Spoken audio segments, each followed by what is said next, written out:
As I mentioned today, we will be addressing the very important topic of decarbonization and how we are going to finance this transition. Now, financing decarbonization can be challenging, but it is crucial for achieving our sustainability goals. Now, in today's discussion, we're going to talk about what does it really actually take to achieve or decarbonize? What is the significance of actually addressing this in the building industry? And what are the ways that we can actually finance these efforts? So, as we know, addressing climate change is a global priority, and the building sector is a key part of this issue. Please allow me to introduce my colleagues that run the GRIP program: Linshuo, Investment Officer, and Alok, Decarbonization Specialist. I wanted to set the framework, GRIP, which stands for Greening Real Estate Investment Portfolios. It's a comprehensive advisory program that we have developed at the IFC in very close collaboration with our EDGE colleagues and BRI colleagues for the specific goal of reaching net zero by 2050. So I will spend a couple more minutes to talk about the program itself, and then I will let our technical specialist, Alok, to talk about the background behind it. Next slide, please. So, greening real estate investment portfolios. What is GRIP? So it's really boiled down to 6 big areas that we help our companies, especially our real estate clients in the emerging markets. We work at the company or the portfolio level, meaning that we target companies that have, a portfolio of real estate assets, and we help them to think about decarbonization from a portfolio-wide or even firm-wide level to reach net zero, including Scope 1, Scope 2, and Scope 3.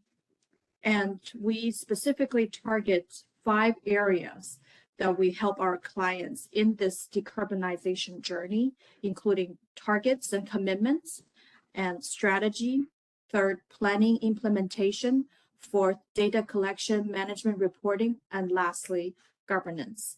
And this program, as is an advisory program, we think about long-term strategy for our clients. It complements very well with our existing EDGE products, EDGE Green Building Certification, and also the Building Resilience Index program that focus more on climate adaptation. The 4th area that we help our clients is with GRIP is this is highly structured, but also adaptable, meaning that we help our clients according to their needs. Some clients in the emerging markets have already set net zero targets, have published their goals on SBTI, Science-Based Target Initiative, but also there are clients that are just starting out. So this program can cater to both kinds of clients that are in different stages of their decarbonization journey. Number 5, the link to financing relationship. GRIP is not a standalone advisory program at IFC. It offers with our financing capabilities to accelerate implementation. So this is also one unique aspect of GRIP is oftentimes we see clients sign up for GRIP and then eventually they will also get a sustainability linked financing from IFC with the targets and the strategies that has been previously done at the GRIP stage. Lastly, supports real estate assets in all sectors. This is not just commercial property, also residential properties. We're open also for hospitalities, retail chains, even healthcare and education facilities that have large building portfolios. So we're also sector agnostic. And we work with developers, we work with family funds, we work with investment managers, corporations, REITs, and other institutions. So this is in a nutshell what is GRIP. Maybe next slide, please. And I will just use this slide to kind of bring together how GRIP was conceived at IFC. GRIP was really started in 2022 when the reaching to net zero has become such a hot topic in the built environment. And as the real estate investment team at the IFC, we thought that our clients would really need benefit from such capacity building program to really help them think through not just building by building green energy efficiency measures, but the entire portfolio-wide decarbonization to reach net zero. So in the short 2 years and a half, we have signed 10 engagements globally across the Latin America, across Europe, across Africa and Middle East, Central Asia, and Turkey. And we have helped clients, these 10 clients along the way in different stages of their decarbonization journey. So, and we're on to collaborating with more clients in the future, both existing IFC clients and also future IFC clients. So I will stop here for now, and I will hand over to my colleague Alok to illustrate and talk a little more about the trend we see in the built environment in terms of decarbonization. Over to you, Alok. Thank you, Linshuo. And Michelle, please, let's move to the next slide.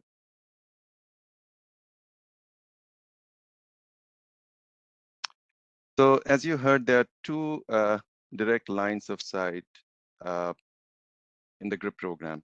One is financing. The efforts lead to financing so that we can make the changes to the portfolio. And the second is decarbonization. So GRIP is a decarbonization program at scale where the focus is not just on individual assets. Obviously, you will have to do stuff at the asset level, but the real focus is on helping companies, helping our clients achieve their net zero goals. And we are strongly aligned with what Paris Agreement calls for. And just for reference, Paris Agreement was signed in 2015, adopted by most countries, 195 plus countries in 2016. And it's essentially a commitment to manage the global rise in temperature to 1.5 degrees Celsius or less compared to pre-industrial baseline. So that's what Paris Agreement is about. And let's focus on the right-hand side of your screen where there are markers and the milestones. So regardless of where you are joining from, building sector is a huge contributor to kind of make an impact on the carbon footprint side. The figures quoted here, 40% of global can be higher or lower, a few percentage points, but that's the ballpark where building operations and constructions is making an impact on carbon emission side. So it's huge, the role that we can play in decarbonizing our planet. And each country has made what we call NDC, or nationally determined contribution, to manage climate change or to reduce emission. And the figures here are for the US, where the commitment is to reduce by 50% the scope 1 and scope 2 emissions, which are direct emissions controlled by the building sector. And so the other commitment is, in addition to 50% reduction in direct emissions, it's about new development. And it's very important to remember that new developments are not just one-time emission impact. When we construct a new building, we typically lock in efficiency or inefficiency or higher carbon footprint for the life cycle of the building, which may be years to come or decades to come. So the challenge is to make sure that all new developments should get powered by renewable energy sources, because renewables have, as you know, very low carbon footprint or no carbon footprint compared to anything that comes from the traditional utilities, which are powered by sometimes renewables on the back end, but there's typically a fuel mix involved, which includes fossil fuels. Then there is an intermediate goal as we progress towards the 2050 net zero target that Paris Agreement has set. We would like to, and we should aspire to, make sure that we electrify our buildings. And one thing to remember is that decarbonization is not synonymous with efficiency. So when you electrify the building,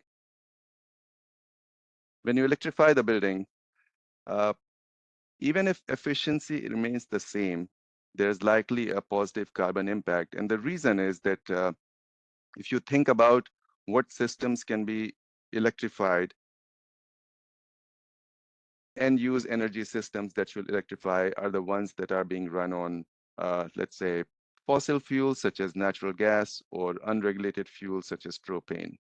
And the carbon content of the amount of energy you receive in BTUs or joule is much, much higher uh, than what you receive from the grid uh, through electric uh, supply.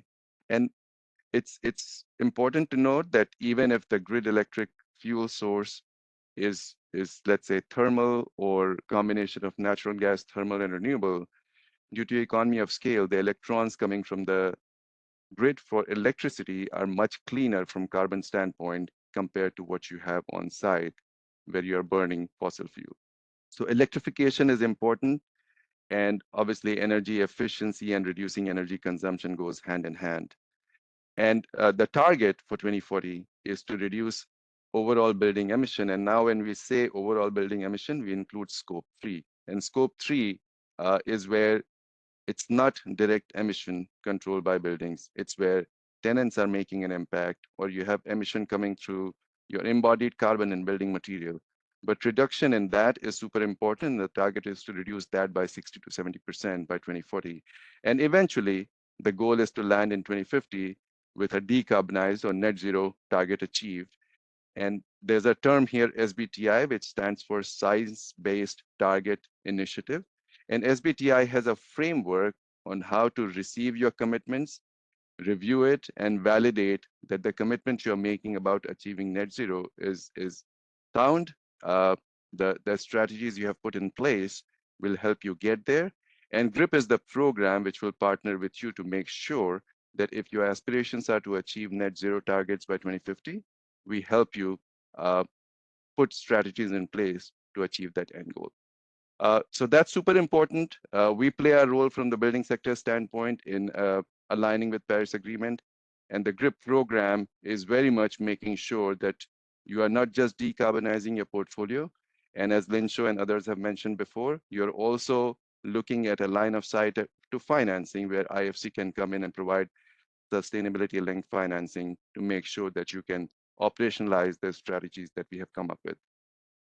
I'll quickly go through, and this is on the left side of your screen, the benefits of early decarbonization. So decarbonization is important from many different standpoints. Number one, if you think about cost efficiency, and this is operating cost over the life cycle, all the measures are going to turn out to be net positive cash flow. Sometimes we don't make decisions because they look like tough decisions based upon first cost analysis only. But think about implementing these measures from life cycle cost analysis perspective, and the lower operating cost will result in typically higher net operating income for these companies. A lot of investors are asking for this. So if you go to large pension funds, sovereign funds, large institutional investors, many retail investors, they are looking to see how responsible these companies are in their decarbonization journey to make sure that we are aligned with Paris Agreement and global warming or climate change is mitigated to the extent possible by our operation. So that's important from investors' point of view, both access to capital as well as the rate at which you get capital can be impacted by how advanced or mature you are on your decarbonization journey. And then market differentiation is important. So if you have tenant occupied portfolio, a lot of tenants have their own decarbonization or net zero goals. So when they are looking to lease spaces, they're asking these questions. So if you're a landlord or if you're a designer of buildings, it will be super important to make sure that you incorporate these features to make your buildings more attractive and potentially generate a higher return for the owners of these properties because they'll be able to generate higher rent or maybe have a lower vacancy rate. So there are different drivers for this, many advantages of decarbonization. But again, it's a call to action. We have to do our bit to make sure that we maintain the path we are on towards climate change and keep the global rise in temperature to 1.5 degrees Celsius or less in alignment with Paris Agreement. Next slide, please, Michelle. So what are the specific drivers for GRIP? They are very much in alignment with things I mentioned on the previous slide. And what we are noticing in the market is that climate change is not really a scientific or research topic. We are seeing this every day. In fact, as we speak, Many of our residents in the state of Florida and the path of Hurricane Milton are seeing this. Climate change is real, and it's not a peripheral topic anymore. Uh, in fact, for the real estate sector, it's a part of the discussion on how to strategically grow their portfolio and how to make their portfolio more resilient as we see more and more changes coming on the climate side. Our analysis and research shows that there's a tremendous opportunity to make investment globally, to make our buildings more green, trillions of investment opportunities. And the drivers are asset owners. Most of the asset owners who have a larger presence or a global perspective or have marquee tenants or residents coming into their buildings have net zero goals and commitments. It may not be 2050, but everyone is trying to decarbonize or thinking about efficiency and thinking about playing a role which sounds and looks responsible because they see the impact they can make. Lenders and investors are making their capital allocation decisions based upon how decarbonization is being achieved. Tenants, as I mentioned earlier, many tenants and many individual tenants are asking these questions. That's why you see messaging in hotels about low water use or low energy use. Uh, Corporate tenants obviously have their own goals, and typically they will not rent a space if there are no decarbonization or efficiency standards being adhered to. And regulators, in alignment with NDC, the nationally determined contributions, and the individual codes and standards being applied on the building sector, they have increasingly difficult goals for the building sector to achieve. So the regulations are tightening, carbon reporting, benchmarking, energy efficiency standards, disclosures about your performance, all those things are coming into play.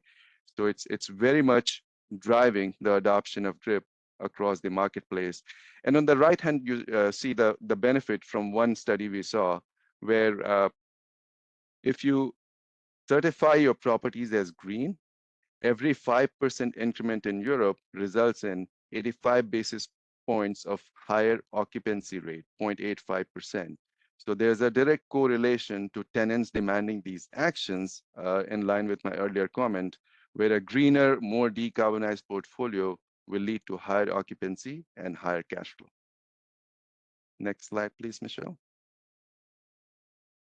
So let's take a deeper dive into how GRIP works. And the following slide will also tell you about the process side, but let's focus on the GRIP engagement tracks because we understand that each client is not as mature in their decarbonization journey. So we don't have a standard prescriptive or a cookie cutter approach on how to decarbonize a portfolio. We have designed two distinct tracks. We call them track 1 and track 2. And if you have to remember one thing, it's about just understanding if the company who is working with the GRIP program, how mature they are in terms of understanding where they belong currently. Do they have a GHG inventory, a decarbonization strategy, and do they truly have a baseline of their carbon emission? If the answer is yes, then they are probably more mature on the journey, they're advanced, and they are track 2 clients. But if a client is just starting on this and they don't know what their baseline is, they haven't taken into account of what all contributes towards GHG emission, then they are track 1 clients. So on the left-hand side, the client maturity is at early stage, and they're starting on the decarbonization journey. And it's never too late or never too early to start on that journey. So in track 1, we will help orient our clients to understand what their competitors or peers are doing, what the industry best practices are, and how to start integrating decarbonization into long-term planning and how to think about it from financing standpoint, because making changes will require financing. Then one specific feature of the GRIP program is that instead of prescribing it from distance, from Washington, D.C., where Linshuo and I are based, we help our clients understand their needs, help them write an RFP or terms of reference document, and we provide input on that, and engage with a local consultant in the market where the client operates to deliver a scope to achieve all these basic baseline material and decarbonization strategies, as well as GHG inventory for that particular client working hand in hand with IFC consultants. And the deliverables will be getting a full picture of GHG inventory, what the plan should be on how to manage moving forward. It may not be a fully baked 2050 oriented decarbonization strategy because the client in track one is typically starting in their journey early.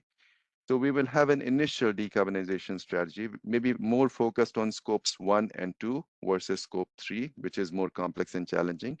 And then we'll also help them identify in the roadmap what the near term to midterm efficiency and GHG reduction action plans are and prioritize them based upon cost benefit analysis. On the right-hand side, if you come to track 2, obviously many of these actions have already been undertaken by the client, so we don't need to reinvent the wheel. Most likely, we will not need to hire a new consultant because mature and sophisticated clients either have in-house expertise or they already have a consultant on board. So first step will obviously be reviewing what they have in place and then start thinking about emerging issues, what challenges and issues they are struggling with, because what we find is that each client, however sophisticated they are, they tend to have a local market perspective and not a global perspective. So the GRIP program is operating in all regions. If you remember the map we showed earlier in the presentation, and we can bring best practices from all different regions, players who are very advanced in their areas, and bring that best practice to all the client so that they can understand what the global perspective around these emerging issues is and overcome hard to scale barriers, whether it's adoption barrier, understanding where the price points are going, so cost barriers, or even how the tenants and other stakeholders are going to receive these new changes. So the education side, the tenant engagement side, help them overcome these barriers so that they can achieve what's beyond the low-hanging fruit that they have already addressed. In the approach, we have a very customized and tailored approach. We do technical analysis based upon their portfolio operations. And again, SBTI and other standards apply so that when they submit their plans for validation, it passes muster. We do peer analysis. So in their market, we can conduct peer analysis. We can hire a consultant to do a deep dive market analysis and help motivate the client to understand where their industry is going, where the competition is going, and why they need to take action now and how it's going to pay off. Uh, and then the outcome is not going to be just a base level decarbonization roadmap. It's going to be probably an all-encompassing scope 1, 2, and 3 focused decarbonization roadmap, which will not certify them or make them net zero immediately, but will paint a picture on what journey they need to take, what specific actions they need to take, and start integrating them in their planning, in their governance, in their capex plans, so that they can start making incremental changes based upon their needs, based upon geography, location, cost effectiveness, to eventually achieve net zero by 2050. And this will include, obviously, many of the complex issues which come from scope 3 side, which is if they are into new builds, what kind of materials, low carbon cement, low carbon steel, different material specifications on the insulation side, which will reduce their carbon impact and eventually quantify the amount that they'll have to get through credit or sequestration to make their operation net zero at the portfolio level. Next slide, please, Michelle. So this is more about the process side on how to work with GRIP. So the step 1 involves needs identification and scoping the exercise, and not very different from a typical consulting engagement. But we help clients understand why it's important. Typically, there's a strong alignment because GRIP addresses a gap which is very important. Clients know in most cases what to do about their asset level opportunities. They are doing lighting retrofits, HVAC, and other retrofits.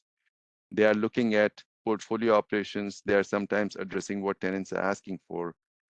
GRIP helps them understand how to achieve decarbonization scale, what things to look for at the organizational level or the portfolio level to achieve decarbonization. Then obviously we determine during the first step whether they are track 1 or track 2 clients, specify what activities will be undertaken during our engagement, regardless of which track they belong to. And then we have a formal process where we sign the engagement letter or a letter to proceed so that we can start on this journey through the GRIP engagement process. In step 2 is when we start diving into technical review and gap analysis. So we have a questionnaire, a very detailed process where we help the client fill out a self-assessment matrix. So it has many different areas where we try to walk the client through and help them understand how to respond, because some of these questions are complex. But this self-assessment matrix is more than just GHG baseline. It's qualitative and quantitative questions. Then once we have a good handle on where the client is today, then we hold what we call a discovery workshop. And discovery workshop is basically bringing the client side, all different aspects of their organization together to help them understand where they are and also kind of go through a brainstorming session on what opportunities we should go after through the GRIP engagement process. This is super important. It helps gain organizational buy-in and also makes the GRIP engagement process for an organization versus 2 or 3 individuals who are point people in these kind of exercises. Then we make recommendations throughout the process to help client work with their local consultant, improve the outputs, and then recommendation towards what kind of gap analysis or peer reviews or market condition reviews should be done, which are more specific to the track 2 than the track 1 clients. In step 3, we focus on deliverables. Regardless of the engagement, the eventual outcome has to be a decarbonization roadmap. The complexity of that obviously will depend on the starting point, but it will definitely deal with GHG reduction strategies for the company and what kind of CapEx endeavors they need to undertake to make those changes happen. Gap analysis and recommendations for further benchmarking will be a part of that. And in track 2, as I've mentioned several times, which is very, very important, that's why I'm harping on that point, scope 3. Scope 3 is where the challenge lies, because many clients stop after scopes 1 and 2, which is a very small portion of their total carbon footprint. So scope 3 becomes almost the focal point for track 2 clients. And then regardless of the track, we also have a final dissemination meeting, which means that the stakeholders who came together in the discovery workshop to understand where the organization is and where they want to take it, come back in the dissemination meeting to understand what was accomplished in this process through their input with the local consultant as well as IFC experts, and disseminate that before it's adopted as a final roadmap for that organization. Obviously, this whole process takes time. So from start to finish, we have seen from 3 to 6 months for track 2 clients because they are more advanced. Some of the preliminary work doesn't have to be done, and a bit longer, 7 to 10 months for track 1 clients. And the eventual outcome, it dovetails the whole journey, understanding where the client is, where the organization is in terms of decarbonization, what specific actions they are signing up for.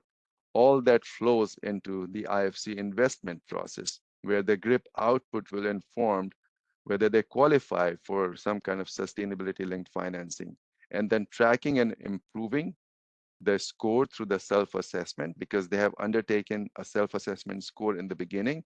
We can do the same thing after the engagement ends to see what kind of improvements they have made and what kind of KPIs should be put in place when they get up for sustainability-linked financing. Is all an outcome, direct and indirect outcome of the GRIP process. So I'll stop there, and I think Linshuo will make it more topical by going through a couple of case studies in the next few slides. Over to you, Linshuo. Thank you, Alok. Can we go to the next slide, please? So I'm going to talk about one project as an example that actually just finished this year. It's a track 1 client of ours, meaning that they do not have, at that time, at the beginning of the GRIP process, they did not have a comprehensive decarbonization strategy across their portfolio. So they sought IFC support in building such strategy and the goals and the governance structure. It's a client based in Romania, and they have, as you saw on the screen, 23 properties at that time, mostly with retail and some office buildings. So it's very typical real estate developer that IFC looks at. We started with helping the clients understand their needs and worked together on a very tailored terms of reference for a local consultant, where the local consultant will perform the baseline GHG emission data collection, building up the strategy, and have IFC side by side to review the deliverables from the local consultant to ensure they're up to the international best practices and standards. So we worked with the client to develop the terms of reference. We went to market. We evaluated all the proposals received with the client together, and selected the final winning candidate that undertook the scope of work required under GRIP. We then provided strategic advice and technical reviews to the local consultants of deliverables, spanning across several months because it had components of baseline emission data. We checked the accuracy of the emission calculation and the reporting methodology. We look at the portfolio level decarbonization and climate goals and KPIs. And we also look at the reduction strategies they will implement among these portfolios to ensure they're aligned with PREM decarbonization pathway, as well as the, at that time, forthcoming building sector guidance from Science-Based Target Initiative. We reviewed and provide recommendations also to the local consultants' work on CapEx plans in the end, and also the business case for retrofits and new builds, as well as other carbon sequestration methods and measures that the group is planning to undertake to reduce the residual carbon emission across their portfolios. So it is a very comprehensive process. We help the clients hand together from end to end to ensure that they, at the end of this GRIP exercise, they had a very tailored and actionable decarbonization strategy that they can implement on day one. We also, with this client, extended a green loan to support the development of their phase one development of the office building. So as you can see, this is sort of a very highlighted version of a case study that we have been helping our clients with. And we also have, throughout this process, as the SBTi building sector guidance just got released, there's a lot of more focus also on scope 3, as Alok also mentioned, and it's becoming more and more important to real estate clients and developers, because the majority of the emission is from scope 3. So during the process of this project, the building guidance draft was released. So we quickly helped the client also to think through some key pillars to think about when they look at scope 3 as the next phase, particularly category 13 with tenant emissions and embodied carbon emissions. So these are the areas also GRIP helps to support our clients. It's not just focused on energy efficiency measures, but also to think through how they can really help their tenants, incentivize, motivate the tenants, educate the tenants to reduce their emission, as well as embodied carbon, which is becoming increasingly important as part of the scope 3 as well. So I'll go to the next slide, please. Here are some key contacts. I want to leave with this page here because I know that there are some couple questions on the chat, and we try to respond to some of them. But if you have any more questions, here's the GRIP contacts, and we also have a web page for external audience. So feel free to check it out and also get in touch with us if you have any more questions. With that, I guess I will hand it over back to Michelle.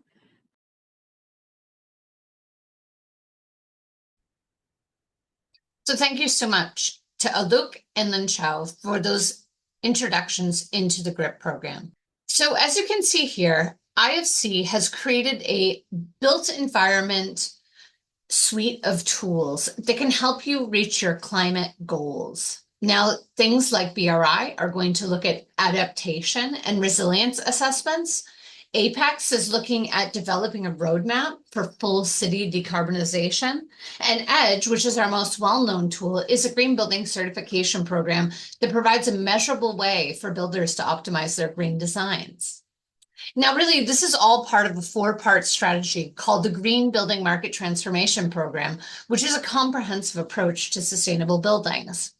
And we work with banks, we work directly investing into the building sector, we advise governments, and we run this EDGE certification program. Now, EDGE is part of this bigger comprehensive strategy to catalyze the adoption of green buildings. Now here you can see it's really a three-part system.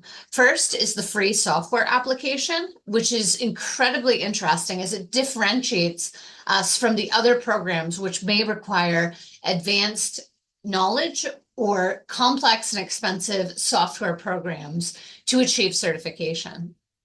We also set the minimum of 20% performance better than the local baseline. And inside of the EDGE program, we have data on baselines from around the world in every city, even in the emerging markets that you may have had trouble setting baseline conditions for previously. And then at the end, we have third-party verified quantified impact reporting, which is going to tell you exactly how much carbon emissions you save, how much operational energy consumption, carbon embodied in materials, and operational water consumption has been achieved in your building compared to business as usual. Now, as I mentioned, the free software is really a differentiator. Not only is the software free online and is a free application, but it's incredibly easy to use and has a huge database of all those local conditions, not only the climate, but also typical building types and construction baselines. Now you can see the application is very simple. On the right-hand side, you're going to see the base case versus your designed case. On the left-hand side, you'll have your green interventions. So you can see here, we're looking at energy efficiency measures, but we could also go under the water tab and the materials tab to see the impact on our building of these sustainable interventions. At the top, we're going to have more of our passive measures, and then as we go further down to the bottom, we'll have our more active measures visible. Now you can see once I've chosen some of those interventions that I'd like to do, I'll see over to the right how much I was able to impact compared to my business as usual baseline. And this is achieving 40% savings. I can also see where that savings was achieved. So here's my base case, and you can see I saved here in energy over 20 units directly off of my cooling energy. So it makes me understand what's happening to the building and why. The other thing at the top is that I have my utility cost reduction. So not only do I see my base case, but how much was I able to reduce my costs per month, which is extremely important, especially in low cost or affordable housing, where the residents truly have life-changing impacts from reduced energy, water, and utility consumption. Now, as you can see there, we were saving 40%. Really, you're doing 20% as your baseline. We're focusing again on operational energy, operational water, and embodied carbon in materials. This is really where it differentiates from the other systems. These are the key elements we're focused on, and everything that you're doing within the app is to optimize this performance. And if you want to go further, there are 2 additional levels of EDGE certification. Level 1 is going to have you achieving the 20% or more savings in energy, water, and embodied carbon. And then for advanced, we're going to be saving 40% on the energy side or more of on-site energy savings. And then for zero carbon, we need to first achieve EDGE advanced, and then the remainder can be offset with renewables or purchased carbon offsets. Now, EDGE is available across many different building typologies. And as we heard in the presentation, GRIP is addressing many different things in the decarbonization process. And EDGE and BRI, these are tools to help you achieve that. Now, here we're looking specifically at the building and how it's operating and performing. And we cover almost every building type, from hospitality, retail, warehouses, academic, homes. And the earlier you start, the better the pricing is going to be. You can reduce the cost to less than 3% per building.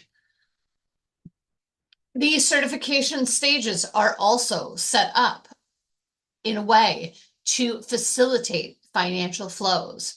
Now, looking more closely at this, the EDGE project can receive both a preliminary certification at the design stage and a final certification at the post-construction stage. A building currently under construction can skip the preliminary part and go straight to final construction. Now, as soon as the certificate is issued, now either preliminary or final, the project study can be submitted for publishing on our website. Now, the EDGE logo and brand are also provided to the investor for using on sales or promotion purposes. And as we mentioned, zero carbon certificate is the operational certificate, which is approached after the building has a year of operational data and significant occupancy. Now, if your project meets or exceeds the standard, it can apply for certification for a modest fee. Now, the certification is not done by IFC. We developed the methodology. It's done by our library of certifiers across the world. Now, each certificate is going to list the percentage savings and the measures that were implemented to achieve this. The EDGE certification also helps communicate the benefits among investors, developers, and end users. And the certificate verifies the claim and serves as a common language for both developers, home buyers, but also banks. And it greatly simplifies your compliance costs. Now, in this way, the financial institution, if you are getting preferential finance, doesn't need to introduce a new due diligence measure to recognize green buildings. It can simply use the EDGE certificate as a verification instrument. So overall, as you can see, EDGE offers a menu of options that are adapted to meet your goals and your different levels of ambition and can feed directly into the stages of the GRIP program that were discussed earlier today. The next tool I would like to introduce you to is Building Resilience Index. Now, Building Resilience Index is a hazard mapping tool that can help facilities, basically any building type, assess themselves and rate themselves against natural disasters. Now, BRI is a little bit different because not only does it look to identify risk, so identifying applicable natural hazards and vulnerabilities based on the location and design of the building, but it offers solutions. So things like helping you manage the risk. What are the mitigation measures that you can include for enhancing the physical integrity and operational continuity in the building? But also, how do you disclose that risk? We know when we deal with insurers, we want to mitigate risk as much as possible. But how do we show our excellent performance on risk? So how can you communicate the resilience of the building? And with BRI, we have set up a standardized letter grading system that helps you easily communicate with both the public and your partners that the interventions you have taken on your building are complete. Now, thank you everyone for joining us, and have a good day, a good afternoon, or a good evening. Thank you. Goodbye.